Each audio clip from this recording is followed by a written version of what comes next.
नमस्कार जी, जैसा कि जानते हैं यूपीएससी का इंटरव्यू चल रहा है 7 जनवरी से। हमारे बीच में एक मैम है जो इंटरव्यू देकर के बाहर आई हैं। मैं इनसे बात करता हूँ, इनकी एक्सपीरियंस आपके साथ शेयर करता हूँ। मैम, आपका good name? Damanpreet Arora. Okay ma'am, interview का एक्सपीरियंस कैसा रहा और किसके बोर्ड में था? ठीक था एक्सपीरियंस। दिनेश दासा सर का बोर्ड था। ओके। तो सर ने क्वेश्चंस पूछे, काफ़ी जनरल क्वेश्चंस थे जो हमें एक अवेयर सिटीजन को पता होने चाहिए। कुछ क्वेश्चंस अगर आप रिकॉल कर सके उनके लिए, क्योंकि अभी बहुत इंटरव्यू बाकी है, 17 अप्रैल तक इंटरव्यू है। जो फर्स्ट टाइम इंटरव्यू देने आ रहे हैं वो बहुत अंदर का माहौल सोच के मतलब टेंस ले लेते हैं कि अंदर का माहौल कैसा होगा। आप उनके बारे में थोड़ा सा डिटेल बताइए कि अंदर का माहौल कैसा था। बहुत कॉर्डियल बोर्ड था और एकदम कन्वर्सेशन टाइप का फील हुआ। अच्छा। और बहुत जैसे मैं ऑलरेडी वर्किंग हूँ तो उन्होंने मुझसे पंचायती राज पे काफ़ी क्वेश्चंस पूछे। Okay. और पंजाब से हूँ तो ड्रग इशू पे काफ़ी क्वेश्चंस थे। Okay. और जनरल लेवल जैसे कैंसर बहुत बढ़ रहा है तो उस पर क्वेश्चंस थे। मैम, आप किस सर्विस में अभी आप बताना चाहेंगे? मैं डिस्ट्रिक्ट पंचायत राज ऑफिसर हूँ, उत्तर प्रदेश। अच्छा, यूपी पीसीएस। Okay okay. आपकी हॉबीज से क्या कोई क्वेश्चन था? हॉबीज मेरी वॉकिंग है और कैरम खेलना है, तो वॉकिंग से एक क्वेश्चन था। Okay okay. मैम, अभी प्रीलिम्स इस बार आने वाला है, इस साल का 2025 का 25 मई को। आपका सजेशन क्या रहेगा? वो अभी आपको उनका पढ़ने का अप्रोच क्या होना चाहिए, क्योंकि अभी 2 महीने बचे हैं। और मैम, आप जैसा कि जानते हैं बहुत सारे बच्चे प्री में ही फेल हो जाते हैं। मॉक टेस्ट आप लोग करिए, उन्हीं को यही मैसेज रहेगा, क्योंकि वही सबसे ज़्यादा हेल्प करते हैं, क्योंकि वो होलिस्टिक कवरेज देते हैं प्रिपरेशन को और एनालाइज भी करवाते हैं कि कहाँ कहाँ पे क्या क्या कमी थी। सो मॉक टेस्ट पे फोकस करना I think is the best. CSAT को लेकर के आपका अप्रोच क्या था? क्योंकि मैम सीसैट में भी बहुत बच्चे फेल होते हैं, वो चाहे साइंस बैकग्राउंड के हों या कॉमर्स बैकग्राउंड के, और ह्यूमैनिटीज बैकग्राउंड के भी बच्चे फेल हो रहे हैं। मतलब ओवरऑल सीसैट में बच्चे सॉर्ट आउट हो रहे हैं। आपका सजेशन? प्रैक्टिस, मॉक टेस्ट ही करिए और कॉम्प्रिहेंशंस भी आती हैं उसमें, तो उसको निगलेक्ट नहीं करना है, क्योंकि वो काफ़ी मार्क्स फेचिंग होती हैं। Okay. सो करंट अफेयर्स को लेकर के आपका अप्रोच, क्योंकि अभी 25 मई को जो करंट अफेयर्स है, इस पर आपको क्या बोलना है कि कौन सा करंट अफेयर्स करना चाहिए, कौन सा नहीं आपके हिसाब से? अभी कोई भी मंथली कंपाइलेशन कर सकते हैं, जो at the end of the month काफ़ी सारे कोचिंग इंस्टीट्यूट्स भी निकालते हैं। अपार्ट फ्रॉम दैट आप newspapers is the best I think to prepare current affairs. और कोई भी मंथली या ईयरली कंपाइलेशन आप एक उठा लें और एक ही करें, ज़्यादा अपने आप को मतलब बॉक डाउन करने की ज़रूरत नहीं है। कोई एक ही करके उसको बार बार रिविजन अगर हम लोग करें तो वो ज़्यादा बेटर रहता है ज़्यादा दिन। कौन सा टेस्ट लगाना इस समय सही रहेगा? बहुत सारे इंस्टीट्यूट के टेस्ट आ गए हैं मार्केट में, बच्चे उस पर भी रिलाई नहीं करते हैं कि which one is the best according to you.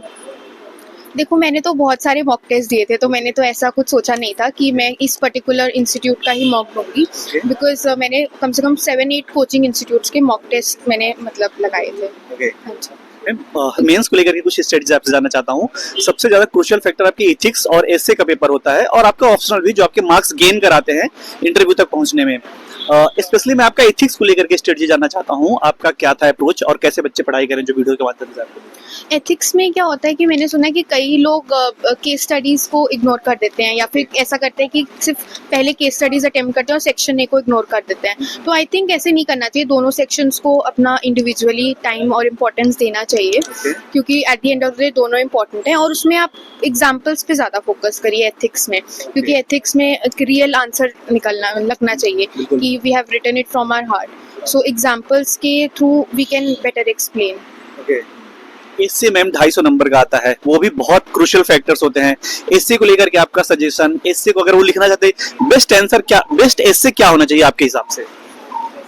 मेरे हिसाब से सिंपल लैंग्वेज में, अगर एक्सप्लेन को भी नहीं पता, क्योंकि पिछली बार मेरे एससे में मार्क्स कम आए थे, तो इस बार मैंने जो अप्लाई किया है वो मैंने सिंपल और ल्यूसिड लैंग्वेज में ज़्यादा एक्सप्लेन किया है, rather than relying solely on quotations. So I think उस वजह से मेरे को पिछली बार ज़्यादा मार्क्स नहीं आ पाए। सो आप सिंपल लिखिए और अच्छा लिखिए, मीनिंगफुल लिखिए। Okay okay. मैम, एनसीईआरटीज और पीवाईक्यूज का रोल आप कितना मानते हैं प्रिपरेशन में? अब बहुत ज़्यादा रोल है। इनिशियल स्टेजेस में एनसीईआरटीज़ का काफ़ी रोल होता है, और अब प्रीलिम्स में जो क्वेश्चंस आ रहे हैं तो ज़्यादा वो एनसीईआरटी पे ही फोकस्ड हैं।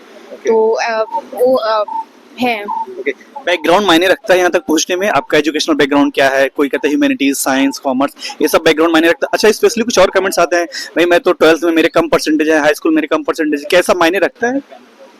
आई डोंट थिंक सो कि बैकग्राउंड एजुकेशनल बैकग्राउंड ज़्यादा इंपॉर्टेंस रखता है, because at the end of the day it is the amount of hard work that you have put in to come here. तो इस preparation, इस exam के लिए, इस एग्ज़ाम को कितना आपने टाइम दिया और प्रिपरेशन दी है, तो वो ज़्यादा इंपॉर्टेंट करता है ज़्यादा दैन कि आप पुराना बैकग्राउंड आप अपना चेक कर दो.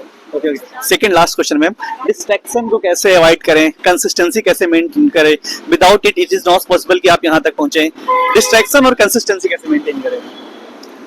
देखिए, हाइज और लोज तो रहते हैं, तो वो तो सबके लिए ही हैं. तो आप बस आप अपनी उस पे हार्ड वर्क पे ध्यान दीजिए, बाकी सब तो चलता रहता है. लास्ट क्वेश्चन, आपको 3 क्वालिटीज अगर बतानी हो कि 3 क्वालिटीज आपके अंदर जरूर होनी चाहिए तभी आप यहाँ तक पहुंच सकते हैं, आप क्या बताना चाहेंगे? Perseverance, hard working and optimism. मतलब ऑप्टिमिस्टिक होना चाहिए. Okay. So these 3 qualities important है. लास्ट आप क्या मैसेज देंगे जो देख रहे हैं वीडियोस, आप स्टूडेंट जो प्रिपरेशन करें, क्योंकि एस्पिरेंट ही वीडियोस देख रहे हैं, आप उनको क्या मैसेज देंगे, कैसा उनका अप्रोच होना चाहिए? Last message. Have faith in yourself. अपने पे विश्वास रखिए, तो डेफिनेटली एक ना एक दिन हर एक की मेहनत जरूर रंग लाती है. Thank you so much joining.